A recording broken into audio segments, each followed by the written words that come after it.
Señor, bendecimos tu nombre en esta preciosa mañana. Gracias por darnos tu presencia. Tu palabra dice: donde están 2 o 3 reunidos en tu nombre, allí estás tú, Señor. Por eso hoy elevamos nuestra adoración y nuestra alabanza al único y verdadero Dios, a nuestro Señor Jesucristo. Señor, sabiendo que todo lo bueno que somos, todo lo bueno que tenemos, oh Dios, ha venido de parte de tu mano. Señor, gracias porque hasta aquí nos has ayudado. Y sobre todas las cosas, gracias por la garantía de que estarás con nosotros hasta el fin del mundo. Toda la gloria, Señor, en esta honra y toda la honra en nuestros corazones te la damos a ti, en el nombre de Jesús. Y su pueblo dice amén. Vamos a darle un aplauso al Señor, nuestro Dios. Que Dios les bendiga, amados hermanos. Qué bueno estar en la casa del Señor. Salude a su vecino.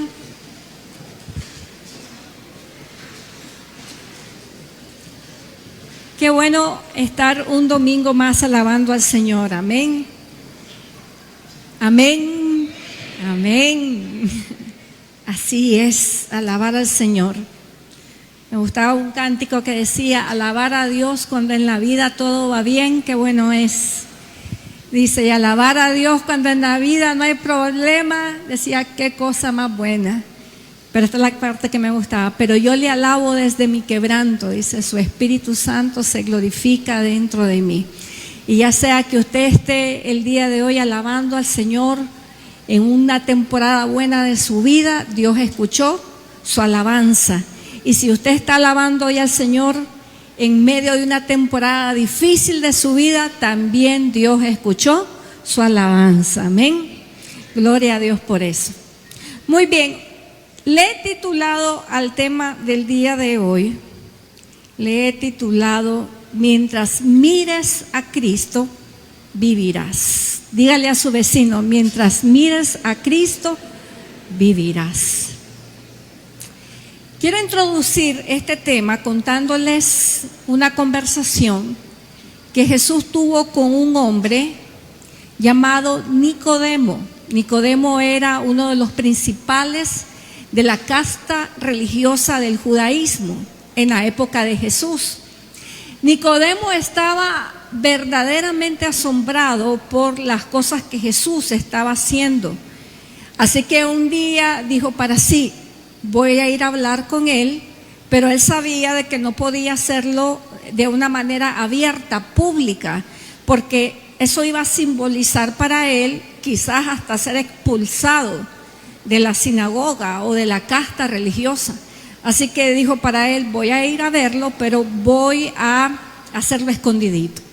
Así que eligió una noche y se fue a ver a Jesús y comenzó una conversación bien interesante que desembocará en el texto que hoy vamos a estudiar. Nicodemo le comienza diciendo a Jesús: si tú no vinieras de Dios, las cosas que tú haces no las haría. Solo una persona que ha venido de Dios puede hacer lo que tú haces. Entonces Jesús domina la conversación y le dice: es necesario nacer de nuevo. Nicodemo le dice: ¿cómo es eso? ¿Que voy a nacer otra vez en el vientre de una mujer? Y entonces le dice Jesús: pero ¿cómo puedes pensar así? Tú que eres maestro de la ley deberías de saber a qué me refiero. La conversación sigue y entonces Jesús toca un punto de un pasaje, de un evento que es muy conocido en la narrativa judía, de la religión judía, y es un evento que nos transporta en el tiempo justamente al momento donde Israel estaba atravesando el desierto. Eran tiempos donde caminaban de Egipto hacia la tierra prometida. Y Jesús en esta conversación con Nicodemo le hace referencia a este momento. Veamos lo que dice Juan capítulo 3, verso 14 al 15. Jesús le dice, y como Moisés levantó la serpiente en el desierto, así es necesario, diga conmigo, necesario, que el Hijo del Hombre sea levantado, para que todo aquel que en él cree no se pierda, mas tenga vida eterna. Jesús le hace referencia a algo que sucedió aproximadamente 4000 años antes que él viniera a la tierra. 2000 años antes que él viniera. Y eso se encuentra en el capítulo 21 del libro de Números. Vamos a leerlo hoy, se lo voy a comentar, vamos a comentar el episodio y de ahí vamos a extraer el mensaje del día de hoy. Número 21, miren lo que dice, vamos a empezar a leer, verso 4. Dice, después partieron del monte de Or, camino del Mar Rojo, para rodear la tierra de Edom, y se desanimó el pueblo por el camino. Y habló el pueblo contra Dios y contra Moisés.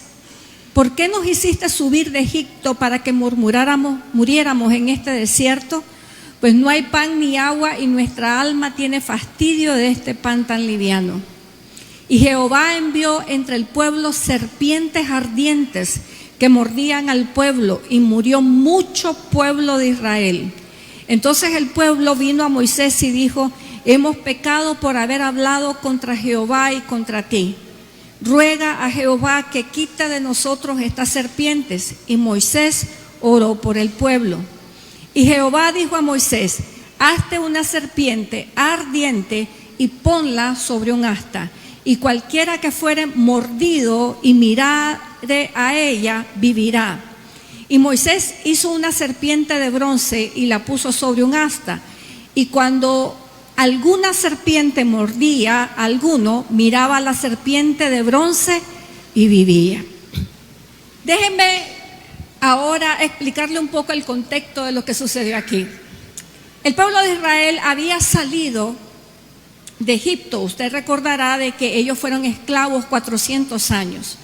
Egipto representa para el cristianismo un lugar de esclavitud.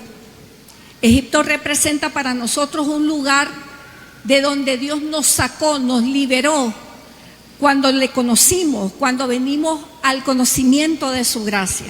Egipto representa la vida mundana, la vida de pecado. Israel había salido de Egipto, comenzó a caminar por el desierto y justo antes de este pasaje, de este episodio, las escrituras dicen de que precisamente ellos habían librado una batalla contra un pueblo, iban perdiendo, pero dice la Biblia que ellos oraron al Señor y el Señor les concedió la victoria en ese momento sobre sus enemigos. Así que ellos habían visto una liberación de parte de Dios, pero continuaron con su peregrinaje y entonces dice las escrituras que comenzaron a fastidiarse por el camino. Dice la Biblia, ellos comenzaron a sentirse incómodos del camino y no se les culpa. Obviamente que el camino que tenían que andar era un camino inhóspito, ya era desértico y comienzan ellos a quejarse como lo haría cualquier ser humano cuando nos sacan de nuestra comodidad. Si alguien nos saca de un lugar donde estamos cómodos, inevitablemente cualquier ser humano se va a quejar. Ellos comenzaron a quejarse del tema. Pero el detalle, queridos hermanos, es que esta no era una queja cualquiera. Como cuando uno dice, ay, qué calor, ay, qué frío, o ay, qué solazo. No era una queja de esa categoría. Era una queja que tenía o revelaba una rebeldía y una resistencia a lo que Dios estaba haciendo con ellos. Las escrituras dicen de que ellos comenzaron a decir, ¿para qué nos trajiste a este lugar? Mejor nos hubieras dejado en Egipto y ahí nos hubieras dejado que muriéramos. Y yo creo con todo mi corazón que nosotros tenemos un Dios paciente. ¿Cuántos dicen amén a eso? Dios es un Dios paciente con nosotros. Y muchas veces Él podrá escucharnos quejar y pues no pasa nada, pero hay ciertas quejas por lo menos se mira en el relato con la historia de Israel, que parece de que a Dios como que lo colman. Llega al punto donde Dios dice, ya. Y ellos siempre hacían alusión a que mejor hubieran estado en Egipto. De una u otra manera ellos estaban rechazando el plan que Dios tenía para ellos.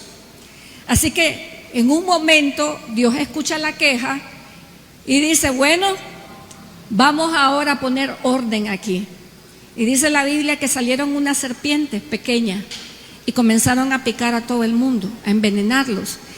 Y comenzó a haber una mortandad terrible en medio del lugar, de manera que la gente se estaba muriendo. El relato dice que mucha gente murió en ese episodio.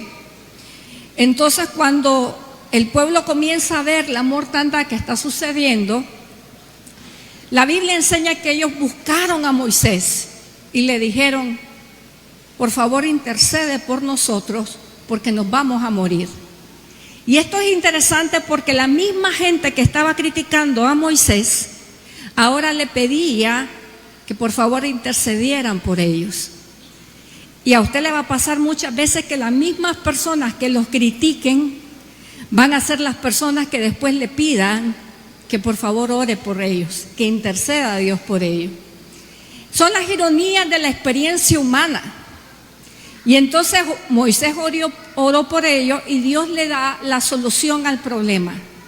Interesantemente, Dios le dice al pueblo de Israel, a través de Moisés, que haga una serpiente de bronce, la levante, y todos los que habían sido picados por la serpiente, el que viera hacia la serpiente no iba a morir. Entonces, esto fue una solución que si personalmente yo hubiese estado allí y a mí me dicen, mira, lo que tenés que hacer para no morir es solo ver a esa serpiente que fue levantada, uno diría, ala, pero qué solución más absurda. Porque muchas veces los seres humanos, para que nosotros podamos creer en algo, tiene que ser difícil. Si es algo fácil, nos cuesta creer. Y entonces la solución era, con el que ve a la serpiente, ya con eso va a ser salvo. Eso era todo lo que había que hacer. Quizá yo, si hubiese estado así, yo hubiera esperado mejor que la solución me viniera en algún tipo de pócima o de, qué sé yo, medicina curativa. Pero que con solo ver a una serpiente levantada me hubiese salvado, yo hubiera dicho, eso es una locura. Pero esa fue la estrategia que Dios, la solución que Dios dio para que las serpientes dejaran de picar y que todo el que viera se salvara. Fue la estrategia de Dios para la mortandad que estaba en ese momento. Ahora, recordemos nuestro texto de donde nosotros partimos. Jesús le dijo a Nicodemo en Juan capítulo 3, verso 14-15, que así como Moisés levantó la serpiente en el desierto, así era necesario que el Hijo del Hombre sea levantado para que todo aquel que en él cree no se pierda, dice, mas tenga vida eterna. Lo que sucedió en ese momento era un prototipo de lo que sería la solución de Dios para el problema más grande de la humanidad, que era el pecado. Todos nosotros hemos sido mordidos por el pecado. No hay un solo ser humano que haya venido a esta tierra que no haya sido mordido por el pecado. Y precisamente por eso es que todos, como dicen las Escrituras, por cuanto todos pecaron, están destituidos de la gracia de Dios y nos espera la muerte. Entonces, ¿qué quiere decir o qué quería decir Jesús al comparar ese evento de hace 2000 años con eso que él le decía a Nicodemo? es necesario que el Hijo del Hombre sea levantado. Hay tres cosas que nos enseñan este pasaje acerca de la economía de la salvación en Cristo Jesús. Número 1, que Cristo se hizo pecado por nosotros. Nos llama la atención de que cuando estaba sucediendo esto, no se levantó a un cordero. El Señor no dijo, vamos a poner un cordero, levanten un cordero y el que vea al cordero, ese va a ser salvo. Sino que usa la figura precisamente de aquello que había o que estaba siendo para el pueblo de Israel el problema principal, que era el pecado. Las serpientes representaban ahora para nosotros ese pecado. Entonces, el símbolo que se levanta es precisamente la serpiente. Esto quiere decir para nosotros ahora que Cristo se hizo pecado por nosotros. Mire lo que dice 2 de Corintios, capítulo 5, verso 21. Dice así: al que no conoció pecado, por nosotros lo hizo pecado, para que nosotros fuésemos hechos justicia de Dios en él. Y esta es una de las verdades más profundas del Evangelio, que Jesucristo, quien no había cometido pecado, cargó con nuestros pecados y fue levantado delante de Dios para morir, para que a través de ese sacrificio nosotros ahora tengamos vida eterna.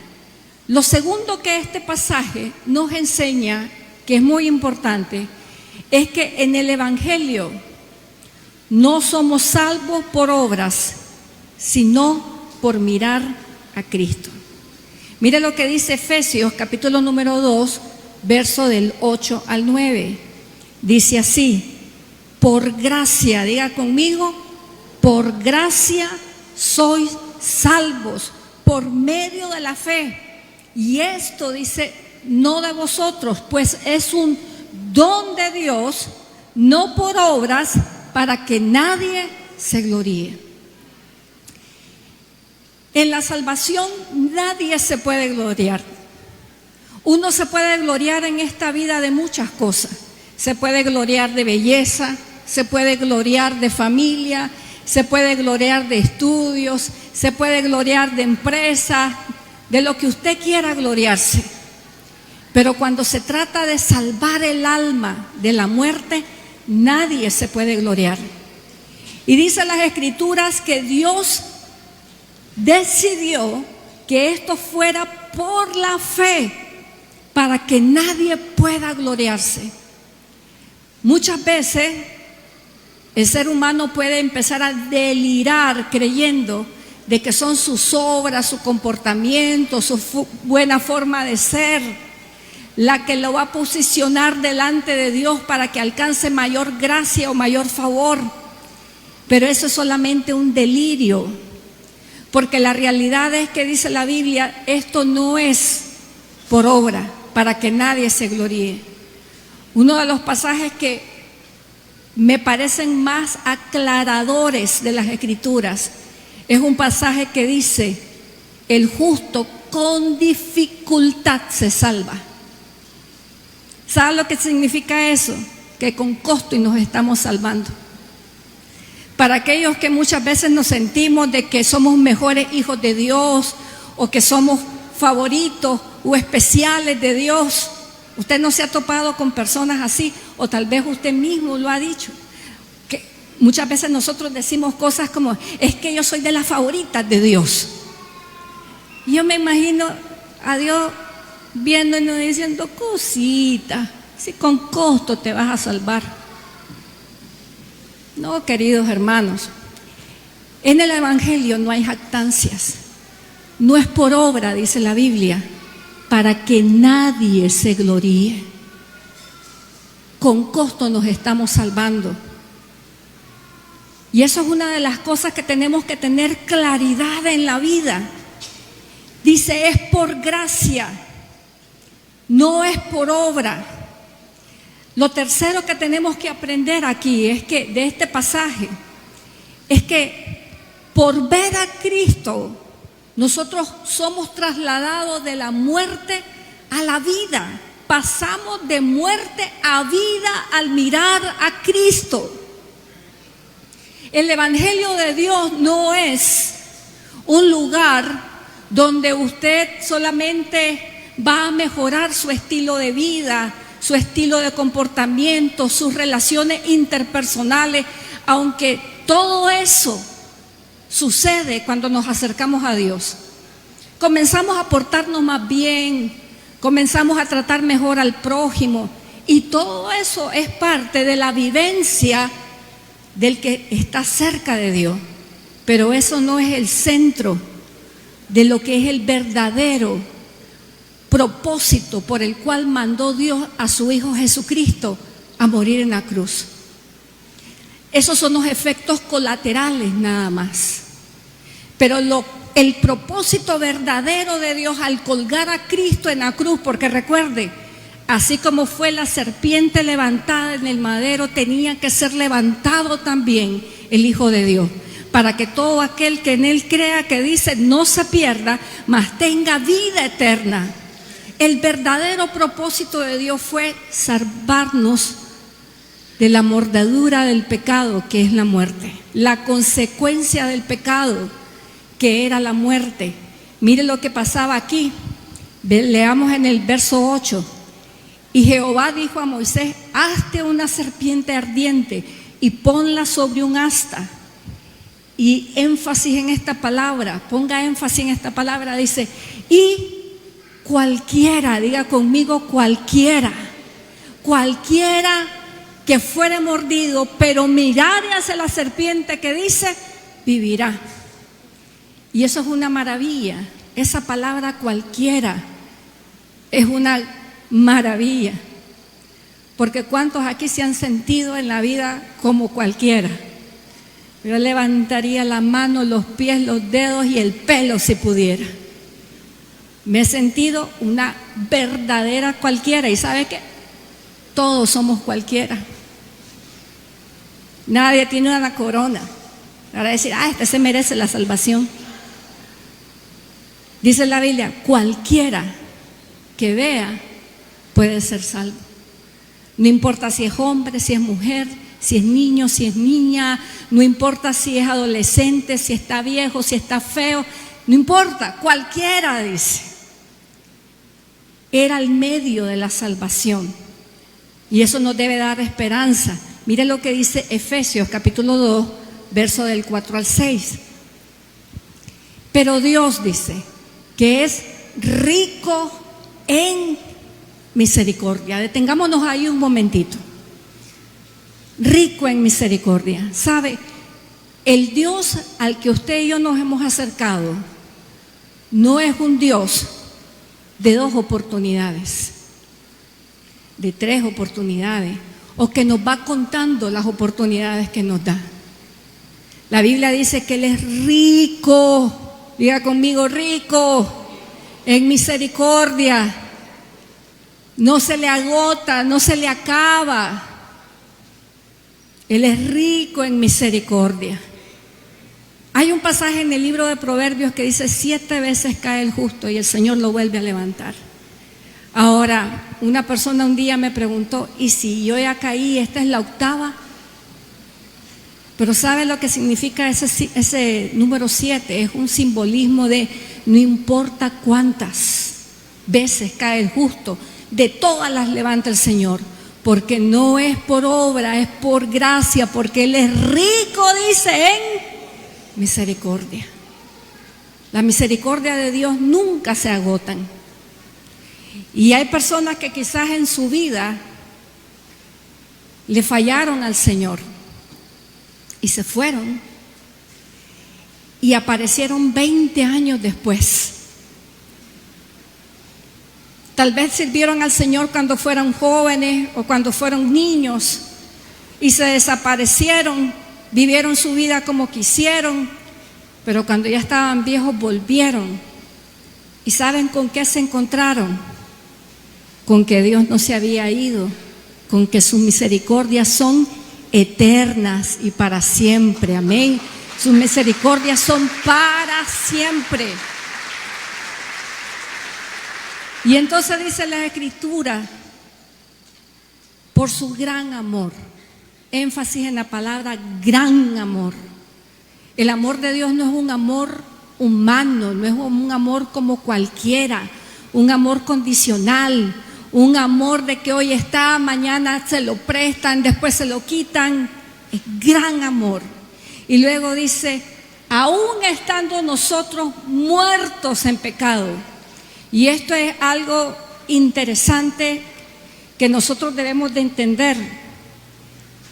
El hecho de estar vivo, respirando, andando, no quiere decir que ya no estemos muertos. Decía un filósofo por ahí que me gusta leer de vez en cuando, desde que naciste, moriste. Porque solo el hecho de nacer es un contrato seguro para que todos nos encontremos con una realidad de la que nadie se va a escapar. Y es que vamos a morir. Pero ojalá y que fuera solamente a morir físicamente. Sería maravilloso. Como dice el apóstol Pablo, si no hubiera resurrección de los muertos, comamos y bebamos, mañana vamos a morir. ¿De qué sirve estarse cuidando, hacer todo correctamente, si de todo me voy a morir? Voy a disfrutar. ¿Sí o no? Pensamiento razonable. Pero la Biblia aquí es donde nos aclara de que esta muerte de la que Jesús vino a salvarnos no es de la muerte física, sino es de la muerte espiritual, de la muerte eterna. Por eso es de que esto nos tiene que hacer reflexionar, porque esto es una condición generalizada, lo crea o no lo crea, es como la ley de la gravedad. Si usted cree que existe, bien, y si no, no importa, existe. Y esto es una realidad espiritual. Entonces entendamos que, número uno, nunca vamos a ser suficiente, ser o hacer suficiente para ser salvo. Nunca. Ni más salvos que otros tampoco. Ni más hijos de Dios que otros tampoco. A veces uno se siente como la hija favorito, el hijo favorito. Todos somos favoritos para Dios, amén. Yo le daría un aplauso al Señor por eso, porque todos somos favoritos para Dios. Usted nunca va a hacer nada, ni ser nada suficiente para ser salvo. Mire lo que dice Efesios capítulo 2, verso 8. Por gracia, dice, sois salvos por medio de la fe. Y no es la fe en cualquiera, no es la fe en cualquier cosa, es la fe en Cristo, dice. Y esto no proviene de vosotros, sino que es un regalo de Dios. Que usted y yo hayamos creído en Cristo es un regalo de Dios. No lo hubiéramos hecho sin Él. Y luego dice, no por obra, para que nadie se lo gloríe. Tener esto presente nos va a librar no solamente de la muerte eterna, sino que también nos va a librar de algunos pesos espirituales que muchos cargan. Uno de ellos, por ejemplo, es el peso de la tiranía del perfeccionismo. Hay personas que creen de que si no son perfectas, son desechables para Dios. Y eso es una mentira del diablo. ¿Cuántas personas he conocido a lo largo de mi peregrinaje, de mi vivir en Cristo, que empezaron súper bien, con el primer amor encendido, servían al Señor, hacían todo, y un día se toparon con su humanidad, la humanidad que se cansa, se aburre, se distrae, es tentada, se topan con su humanidad y fallan. Y los esclavos del perfeccionismo dicen, ya no, mejor me salgo porque no le doy la talla a Dios. Y se van, porque se andan ganando su salvación, porque creen que tienen que ser perfectos para que Dios los ame. Y esa es la mentira más grande que el diablo tiene sobre nuestra vida. Esto no es por obra, para que nadie se gloríe. Cuando usted entiende eso, usted es libre de la tiranía del perfeccionismo. Y no solamente del perfeccionismo que usted se autoimpone, sino del perfeccionismo que muchas veces les imponemos a las personas que viven con nosotros. Que si no son perfectas, no tienen mi gracia ni mi favor, y mucho menos el de Dios. Y son los momentos, queridos hermanos, en que esto que pareciera ser doctrina, no es cualquier doctrina, es palabra de Dios que da libertad. Es la verdad que Dios dice, y conoceréis la verdad, y la verdad os hará libres. Libres. Otro peso que se quitará de su vida cuando usted entienda que la gracia de Dios es para usted, independiente de quién usted sea. Que su salvación no es por obra, es por gracia, es por la fe, es por solo mirar a ese que fue levantado. Es que usted se va a quitar ese trauma por no ser suficiente. En psicología hay una conducta que es muy común y muy estudiada, porque es tan común que es un tema bien popular en psicología. Es el síndrome del impostor. Este síndrome del impostor se ha visto que aparece aún en las personas que han alcanzado los niveles más altos de la ciencia humana, de los deportes, de la arte, de la intelectualidad humana, aún en reinas de belleza que son coronadas como Miss Universo. Cuando las entrevistan y le preguntan, ¿usted se cree que merece esa corona? No soy suficientemente bonita para tener esta corona, es más, ni sé por qué la tengo en la cabeza. Y así vamos por la vida, sintiéndonos que no somos suficientes. Y si le ha pasado a usted, no se sienta mal, siéntase normal, porque a todos nos pasa. Miles de veces me he parado en este lugar a predicar sin creérmela, sin creer que yo puedo, ni nada, muerta del miedo.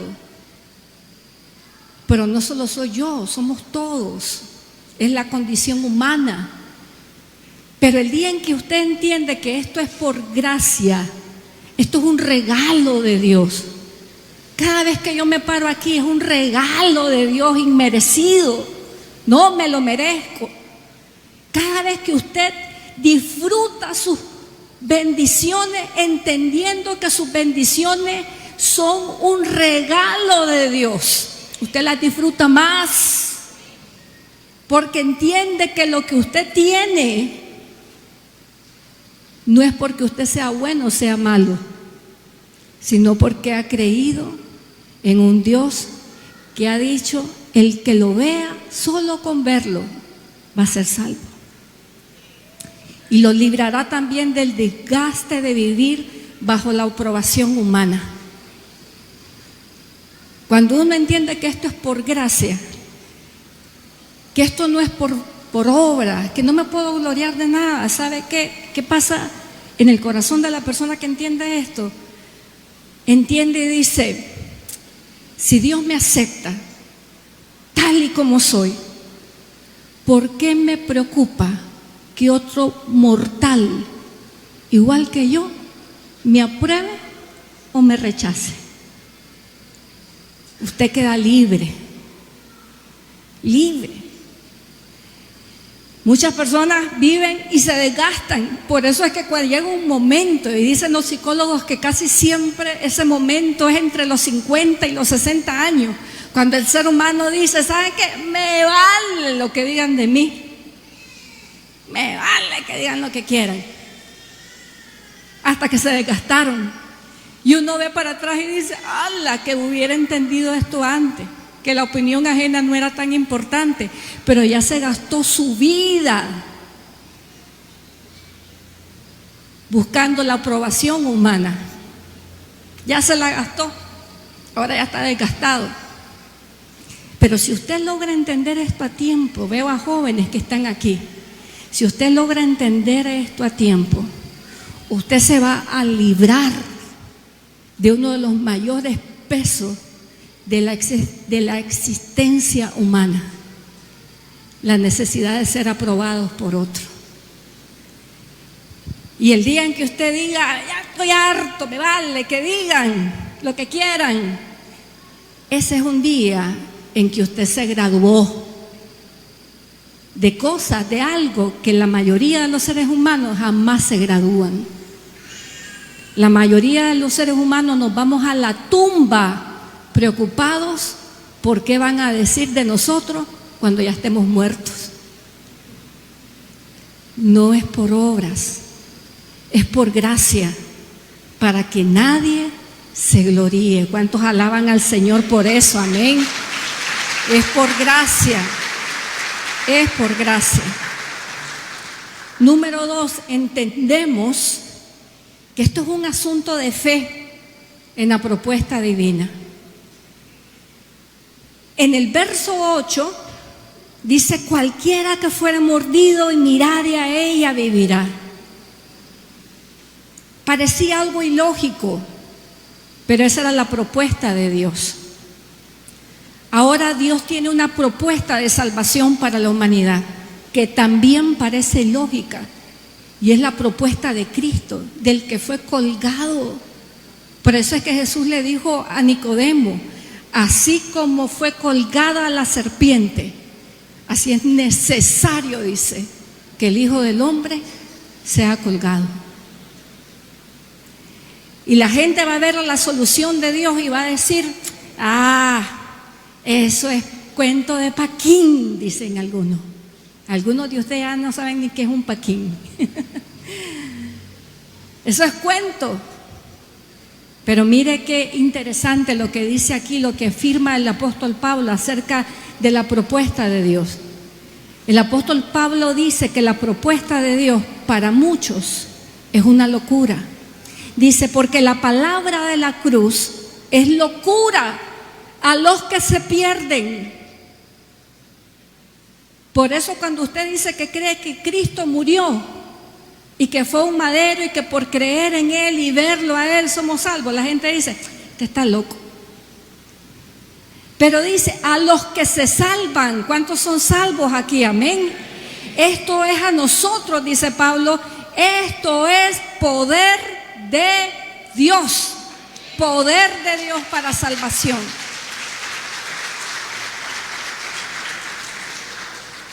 Y quiero terminar, y considero que este punto que viene a continuación es el más importante de todos los que hemos hablado.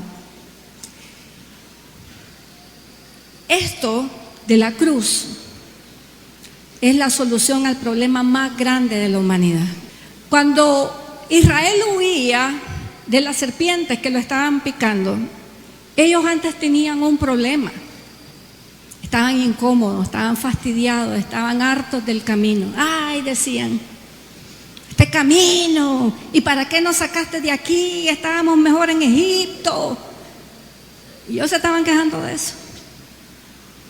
Pero cuando vinieron las serpientes a picarlo y todos estaban muriendo, ya nadie estaba pensando en las incomodidades del camino.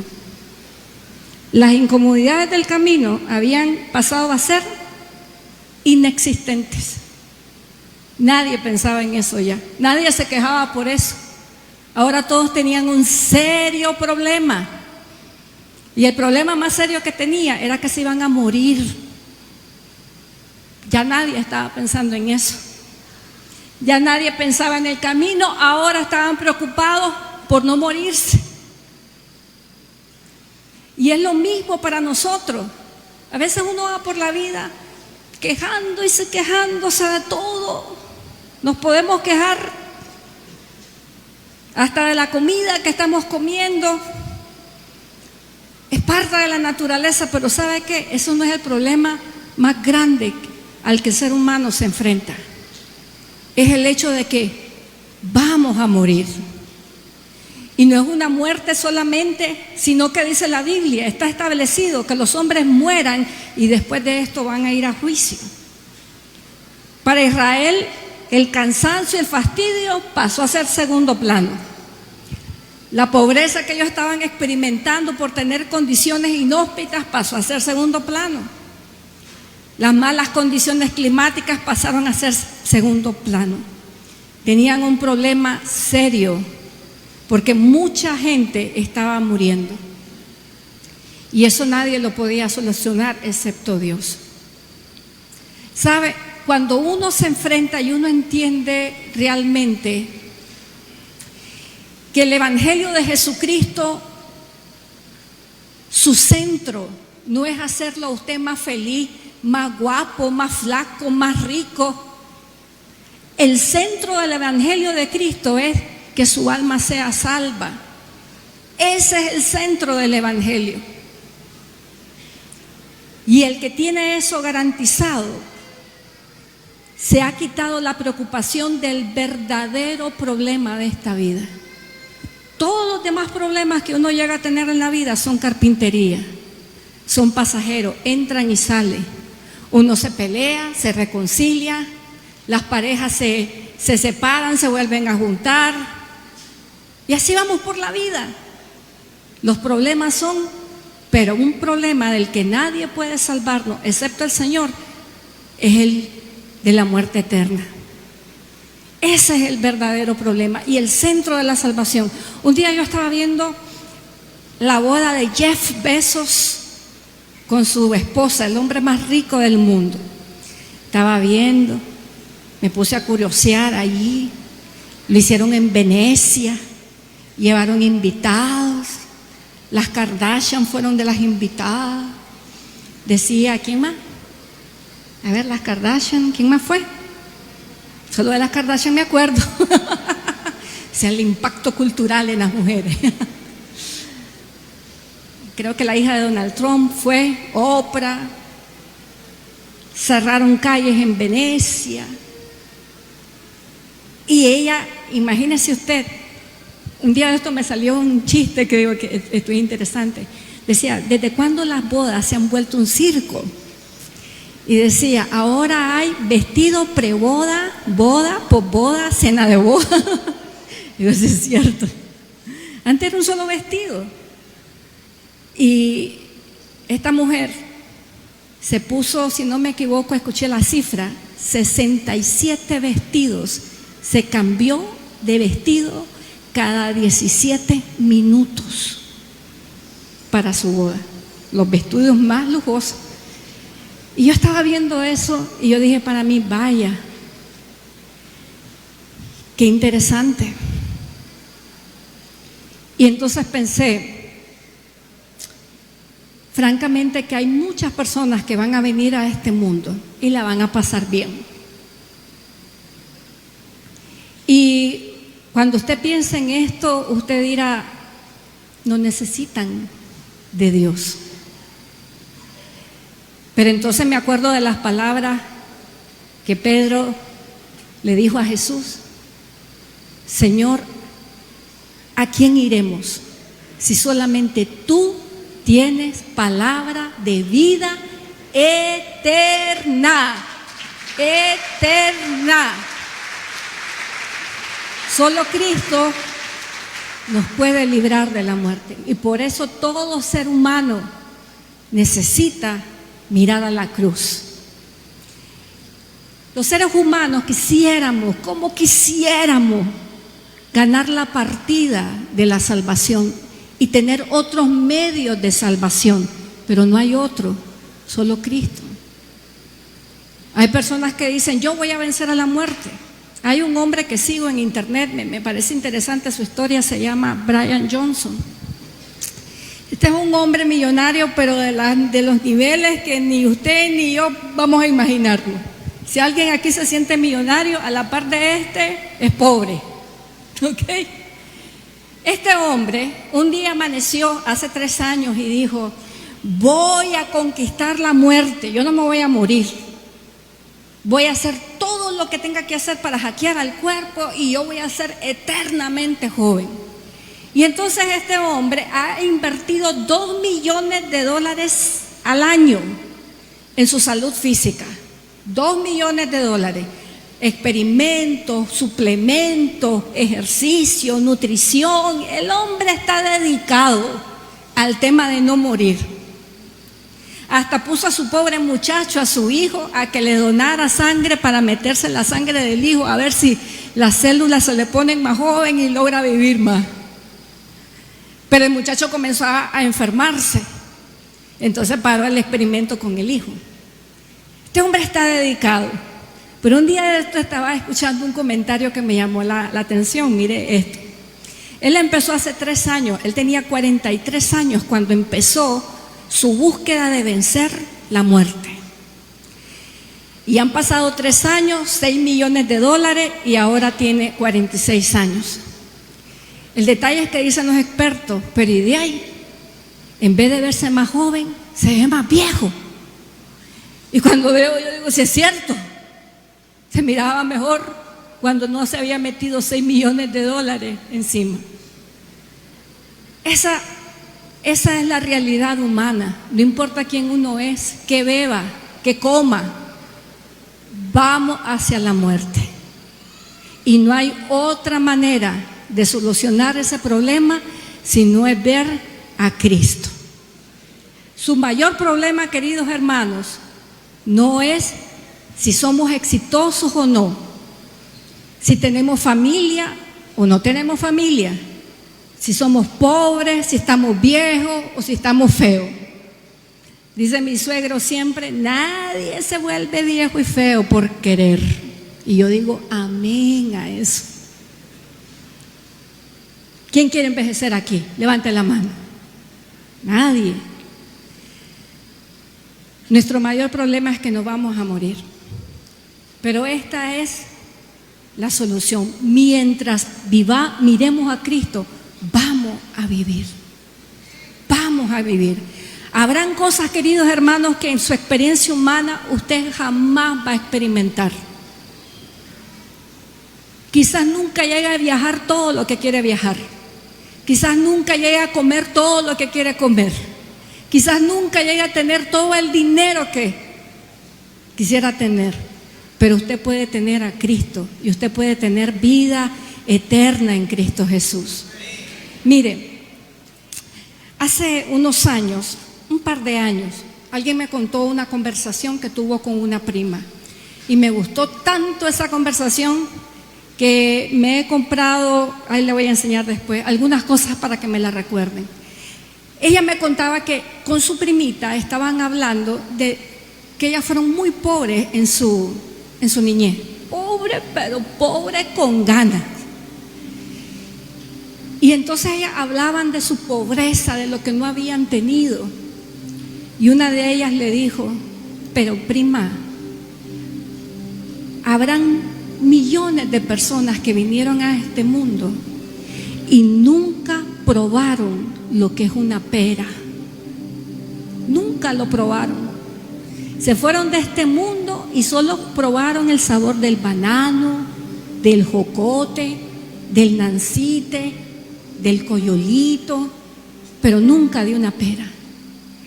Y sin embargo se murieron habiendo vivido su vida, y muchos de ellos fueron felices a pesar que no probaron una pera. Cuando ella me lo contó, me impactó tanto esa historia que yo ando llaveros de pera, pongo cuadros de peras en mi casa. Si veo una pera de adorno me la compro, porque digo, esto es algo que yo no puedo olvidar. No todo lo que yo quiero lo voy a tener en esta vida, pero tengo lo esencial, lo más importante. El que vea a la cruz, no me costó nada a mí, le costó todo a Cristo. El que vea a la cruz será salvo, porque el Hijo del Hombre vino para que todo aquel que en Él crea no se pierda, mas tenga vida eterna. Aleluya, aleluya.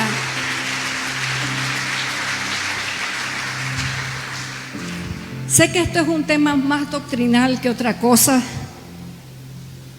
pero son las verdades que van a sostener su vida. En la iglesia tomamos tiempo para hablar de las relaciones interpersonales, de cómo tratar a la familia, de cómo mejorar en las finanzas. Todos esos temas los tratamos. Pero usted puede fallar en cualquiera de esos, no llegar a ser el exitoso financiero que usted quisiera ser, pero si usted tiene a Cristo, está hecho. Aquí hablamos de que Dios sana, de que Él es nuestro sanador. Creemos en los milagros, pero si Dios no lo sana y usted se va, usted va para el cielo, y eso es lo importante. Eso es lo importante. ¿Cuántos reciben esta palabra en esta mañana? Amén. Aleluya. Por favor, cierre sus ojos, vamos a orar. Padre, te doy gracias en este tiempo, Señor, por tu palabra.